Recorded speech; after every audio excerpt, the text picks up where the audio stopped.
রাসূলুল্লাহ সাল্লাল্লাহু আলাইহি ওয়াসাল্লাম ইরশাদ করেন, কোন ব্যক্তি কোরআনে কারীমের তেলাওয়াত করলে, কোরআনে কারীমের তেলাওয়াত শুনলে প্রতি হরফে আল্লাহ তাআলা 10টি সওয়াব দিবেন। প্রতি হরফে 10টি সওয়াব।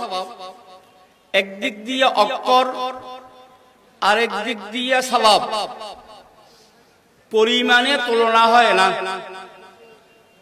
হইতে পারে আমাদের মতো, আমার মতো কেউ দুর্বল বুঝতে পারবে না। এজন্য রাসূলুল্লাহ সাল্লাল্লাহু আলাইহি ওয়াসাল্লাম সূরা বাকারা থেকে উদাহরণ টানি বলেন, আলিফ লাম মিম।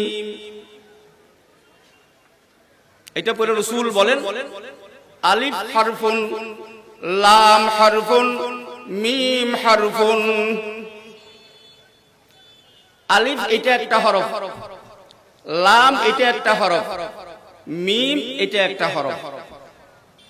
এই আলিফ লাম মিম তেলাওয়াতের নিয়তে এতটুক যদি কেউ তেলাওয়াত করেছেন আলিফ লাম মিম, তাহলে সে 30টা নেকি পাবে।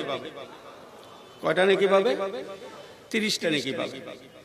উলামায়ে কেরাম হিসাব করি বলেন, কেউ যদি একটা পৃষ্ঠা কোরআনে কারীমের তেলাওয়াত করেছেন, তাহলে একেবারে কমপক্ষে 5000 নেকি পাবেন।